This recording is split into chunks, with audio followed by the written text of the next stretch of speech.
अस्सलामुअलैकुम वरहमतुल्लाहि वबरकातुहू। उम्मीद है आप सब खैरियत से होंगे। आज हम बात करेंगे बहुत ही बाबरकत दिन जुम्मतुल मुबारक के हवाले से।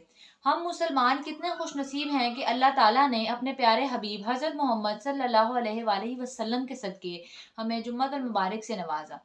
अब जुम्मतुल मुबारक के बहुत से फ़ज़ाइल हैं। अगर हम इसको देखने बैठें तो हम गिनती भी ना कर सकेंगे कि जुम्मतुल मुबारक के बेशुमार फ़ज़ाइल हैं। और हम मुसलमान ऐसे कम वक्त हैं कि हम इस दिन को भी आम दिनों की तरह गुजार देते हैं, जबकि जुमे का दिन तो ईद का दिन है। जुमे का दिन तो तमाम दिनों का सरदार है। जुमे के दिन जहन्नुम की आग नहीं सुलगाई जाती। जुमे की रात को दोज़ख के दरवाजे नहीं खुलते। और जो शख्स मुसलमान जुमे के दिन फौत हो जाए उसको शहीद होने का सवाब मिलता है। जुमे के दिन अगर हज हो तो उस हज का सवाब 70 हज के बराबर है। और इसी तरह अगर जुमे के दिन एक नेकी करेंगे तो उसका सवाब 70 गुना नेकियों जितना है। जुम्मतुल मुबारक की फजीलत के तो क्या कहने हैं। अल्लाह ताला ने जुम्मतुल मुबारक के लिए एक पूरी सूरत नाजिल फरमाई है, जो कि कुरान पाक के 28वें पारे में सूरह जुमा के नाम से मौजूद है।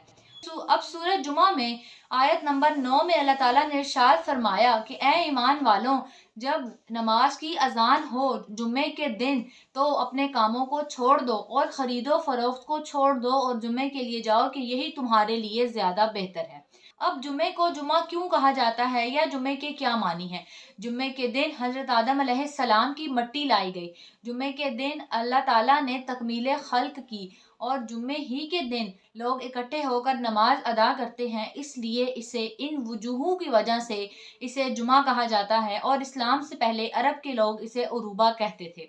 हजरत मोहम्मद सल्लल्लाहु अलैहि वसल्लम ने जुम्मे की नमाज की फजीलत के बारे में इरशाद फरमाया कि जो शख्स अच्छी तरीके से वुजू करे और फिर अच्छे तरीके से आए और खुतबा सुने और अच्छे तरीके से नमाज जुमा को अदा करे तो उसके पिछले गुनाह माफ फरमा दिए जाएंगे, जो कि एक जुम्मे से दूसरे जुम्मे के दरमियान उसने किए।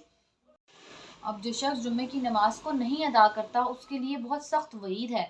हज़रत मोहम्मद सल्लल्लाहु अलैहि वसल्लम ने फरमाया कि जो शख्स जुम्मे की नमाज नहीं अदा करेगा अल्लाह अज़्ज़ व जल उसके दिल पर मोहर लगा देंगे। नमाज अदा करने के लिए मस्जिद में जल्दी से जल्दी पहुंचना चाहिए, क्योंकि जब जुम्मे का दिन आता है तो फरिश्ते दरवाजे पर खड़े होकर लोगों के नाम लिखते हैं और जो शख्स जुम्मे के खुतबे के बाद पहुंचता है तो उसका नाम नहीं लिखा जाता, क्योंकि उससे पहले फरिश्ते वहां दरवाजे पर खड़े उनका नाम लिख रहे होते हैं। और जैसे ही खुतबा शुरू होता है तो फरिश्ते अपनी किताब को लपेट कर उनके साथ खुतबा सुनने लगते हैं, इसलिए उनका नाम नहीं लिखा जाता। इसके अलावा जुम्मे के दिन की कुछ सुन्नतें हैं, यानी हज़रत मोहम्मद सल्लल्लाहु अलैहि वसल्लम के किए गए अमल। हज़रत मोहम्मद सल्लल्लाहु अलैहि वसल्लम ने जुम्मे के दिन सफ़ेद जोड़ा पहनना, खुशबू लगाना, तेल लगाना, गुस्ल करना और जिस तहारत की इस्तात रखता हो वो करके वहाँ जुम्मे के लिए पहुँचना सुन्नत करार दिया और इससे हमें बहुत सवाब भी मिलता है।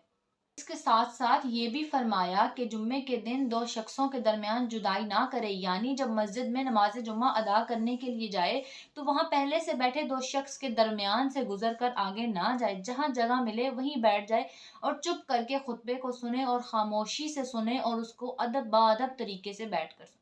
इसके साथ साथ हदीस मुबारका में ये भी है कि जो शख्स जुम्मे के दिन लोगों की गर्दनें फलांगे उसने अपने लिए जहन्नुम की तरफ पुल बनाया।